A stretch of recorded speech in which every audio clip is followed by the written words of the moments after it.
I have my amethyst. May the power of light compel me! That's mine.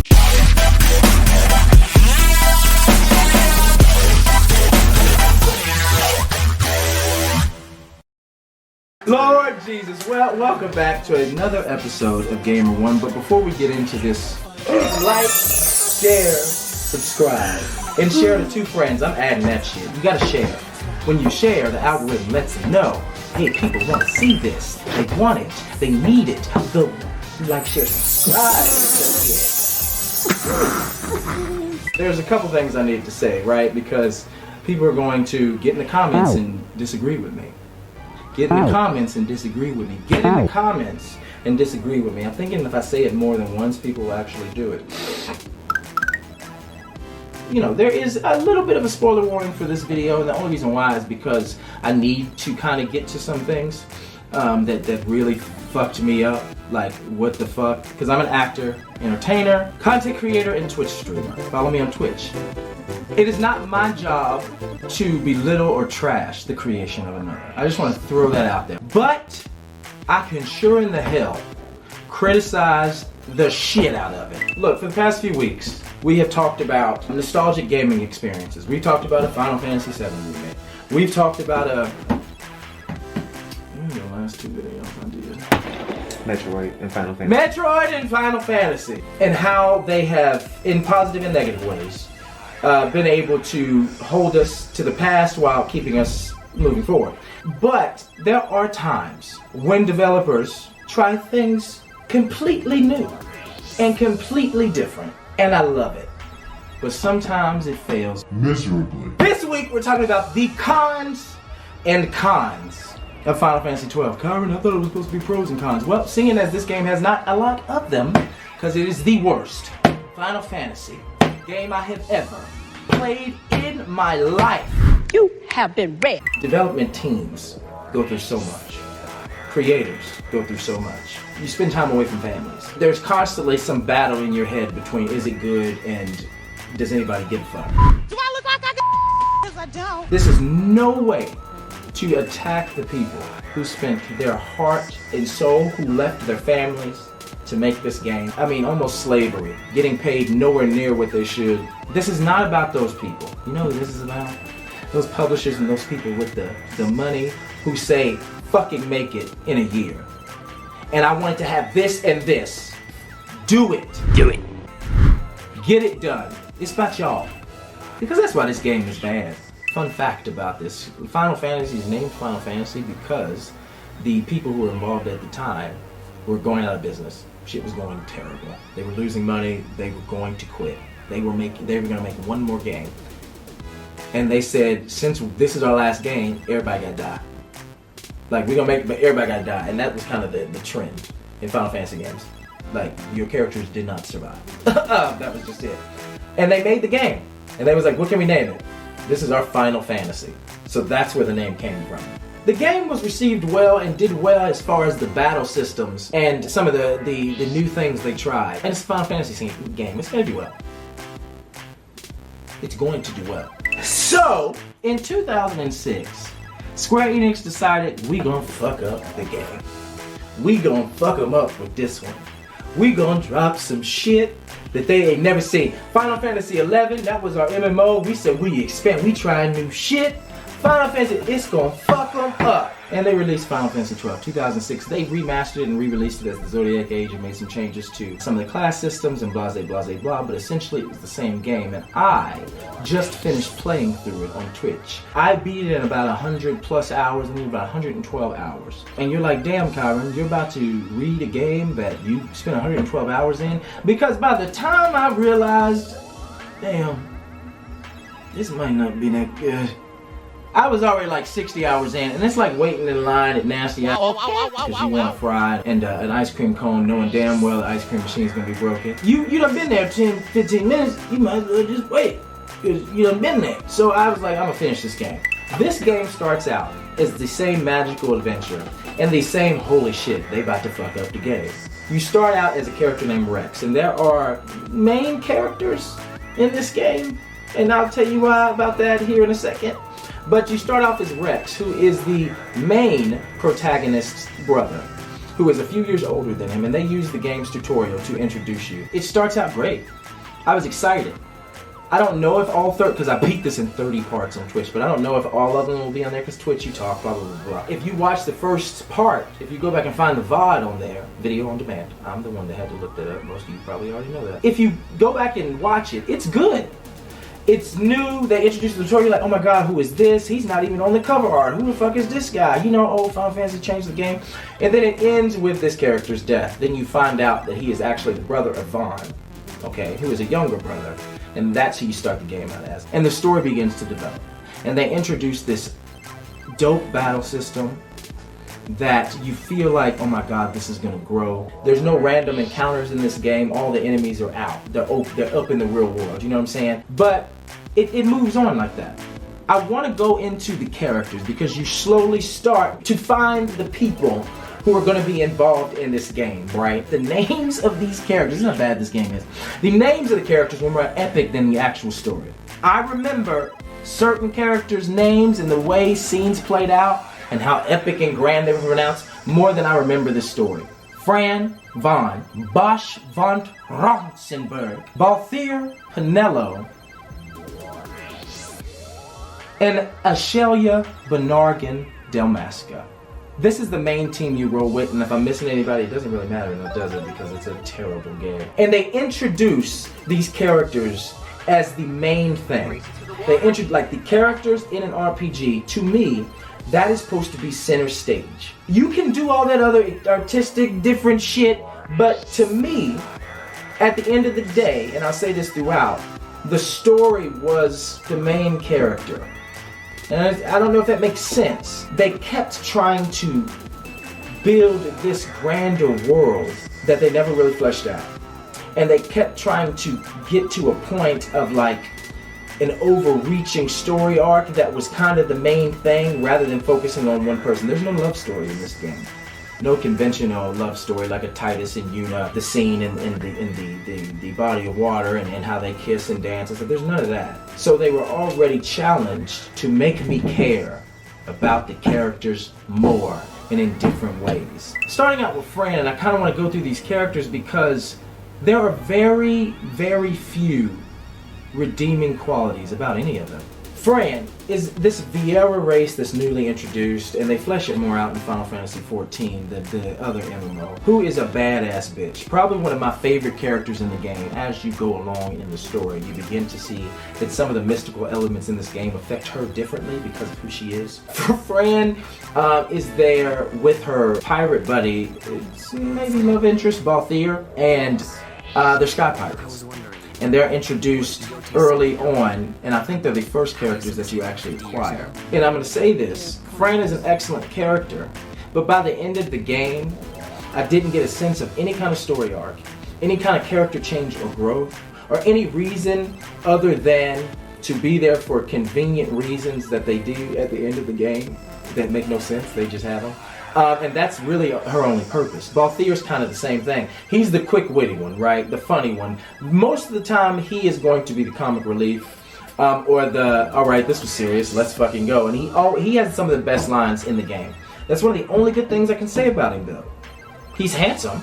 The character design is nice. He's a smooth talker. He has a lot of dope jewelry. He actually passes off, and if we're talking about inclusivity with, you know, POCs and friends, a little bit brown skin, all the VRR, and queer presenting, Balthier gives me fluid, to say the least. That's about it. Because by the end of the game, other than the convenience issue that Fran has, he's just there for comedy. Vaughn, who is supposedly and is labeled as the main protagonist. The only way he's the main protagonist in this game is his brother opens it up. And his brother is involved with another character, Bosch. Rex, who is Vaughn's brother, is on a mission, who's in the army with Bosch's brother, who you come to find out. Bosch's brother kills Rex. But originally everybody thinks it's Bosch. At least Vaughn does. That's it. Vaughn is a child. He's 17. And usually we love the fact that a youth can save the world. But it doesn't make sense. They don't make me feel like this child is powerful enough to go against an empire. That's the only reason Vaughn is important. I don't believe that. Usually, like with Vivi, for a prime example, Final Fantasy IX, this is little child mage or whatever, blah, blah, blah. But he actually has power. Like, we believe Cloud can save the fucking world because he's Cloud. There are some games with children who are I need to believe in, it doesn't make sense to me that a child who is 17, why can he wield the sword? Did he train? How can he use what? It doesn't, they don't explain it. So bad that they had to make a sequel that came out on the fucking DS, Revenant Wings. And they made a manga to explain and explore because they were rushed. This game feels rushed. Ashelia Bernardin Damaska, she's the princess. One of the only characters that deserve main character status. Because she's the only motherfucker who should have anything to do with this. Because I believe that this princess who is tied to this royal line of family with magical abilities can do this stuff. But why the fuck does she have 2 children? And this leads me to Penelo. Why? Why is she there?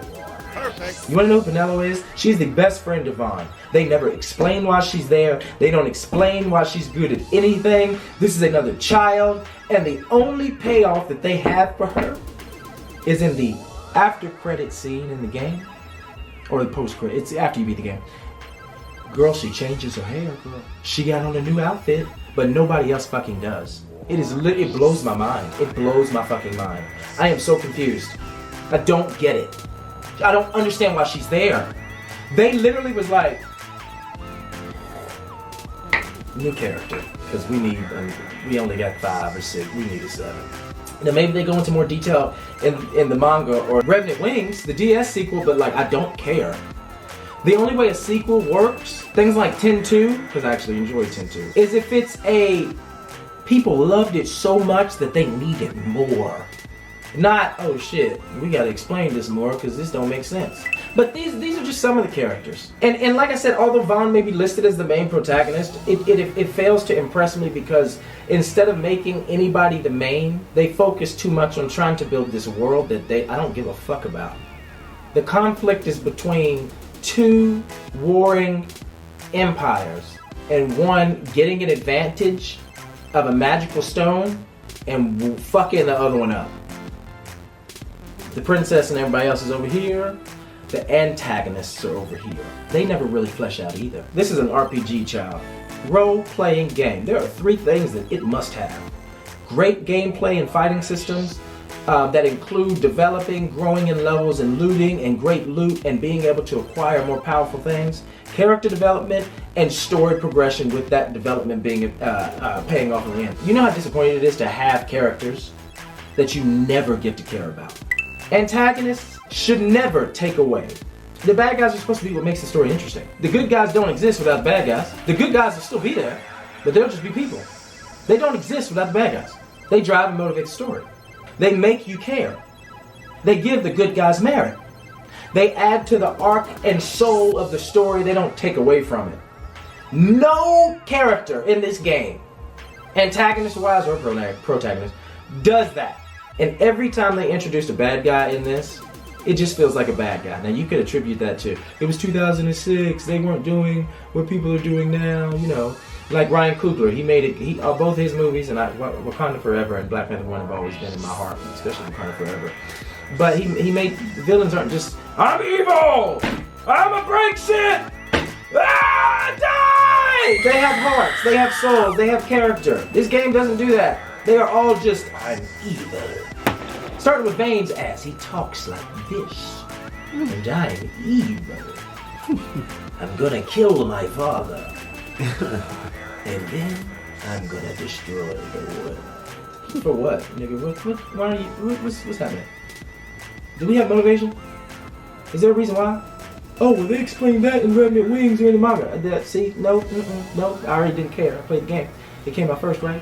He is just there. His name is Vane Karudis Salador.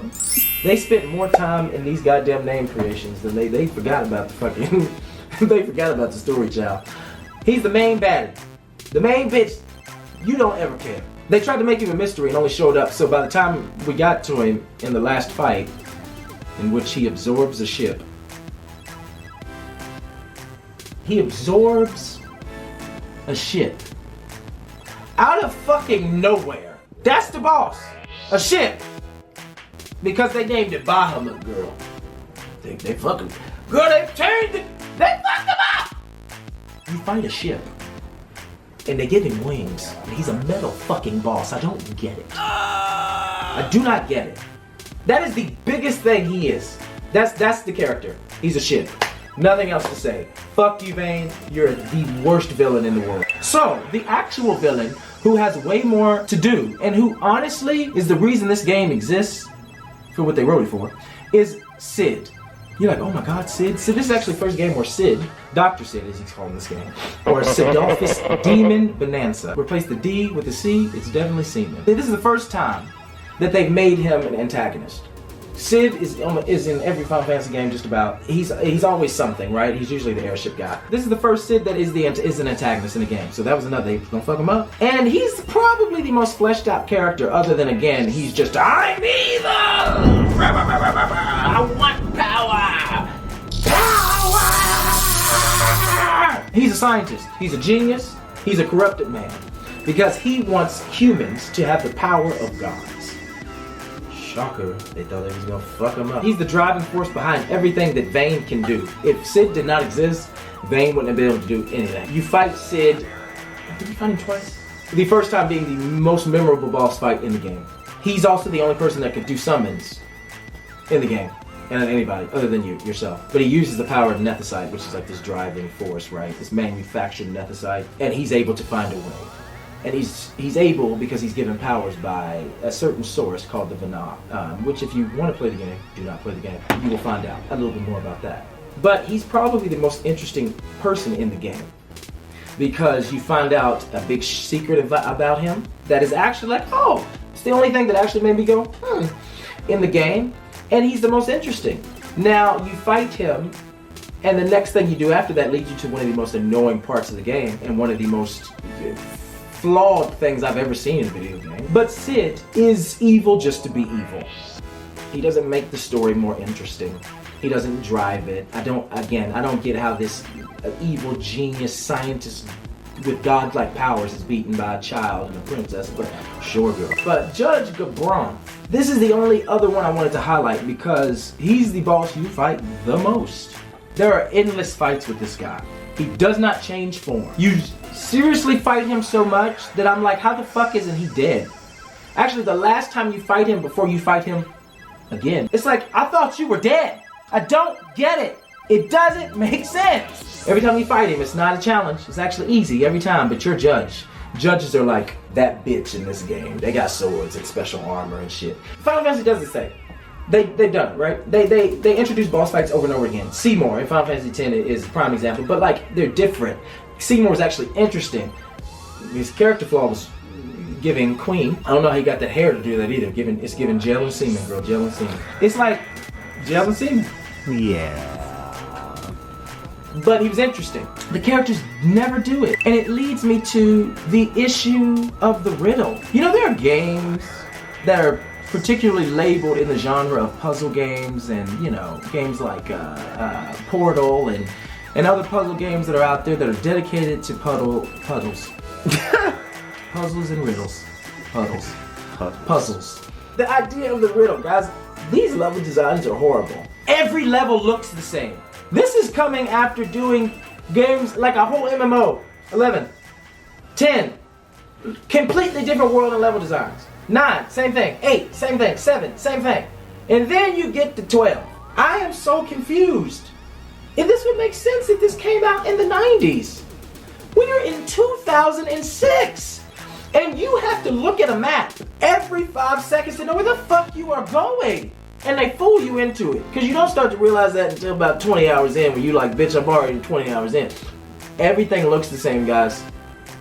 And then they have the audacity to add puzzles and riddles that are level design based on top of it. I don't get it. Using wording that is completely out of here. Doing listen, I'm the smartest in video games. You can figure out puzzles, but like, guys, there was one part in particular where to solve a puzzle that was not extra stuff related at all, but like actual story to get to the end of the game related. You had to do something that they never told you about or introduced in any way, ever. It blew my mind. It doesn't make sense. And there were one time on Twitch when I spent like almost an hour and a half trying to figure out a puzzle and I did not get it. And then when people looked it up, because I don't like spoilers or to look up anything, I'm not that type of gamer. I paid the money for the game. I'm going to fucking play it and figure it out myself. They were like, yeah, Kyron, you'll probably never figure this out. Not because you're dumb, but because this is dumb. An RPG should be on the characters, it should be on the story, and it should be on the way you can level up customized battle and the world building. Not on fucking puzzles. Puzzles. And riddles. I'm not saying they can't have them, but the hardest part of the game should not be a puzzle, it should be battles. There are little game categories for this. It literally made me want to fucking cut my hair off. I am not even joking. I contemplated, should I just go bald? Maybe the game will get better. It doesn't make sense. But neither does this fucking game.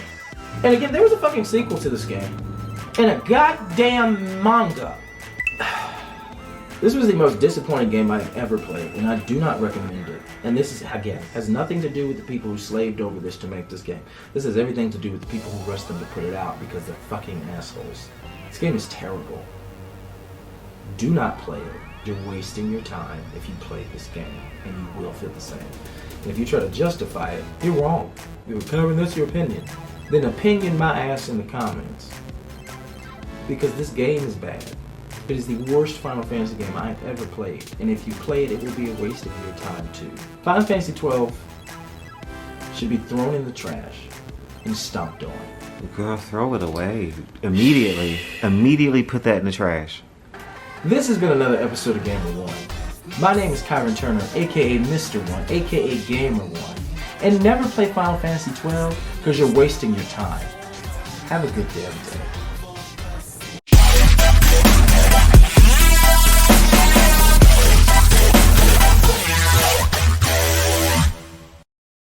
Fighting evil by moonlight, wind blows by daylight.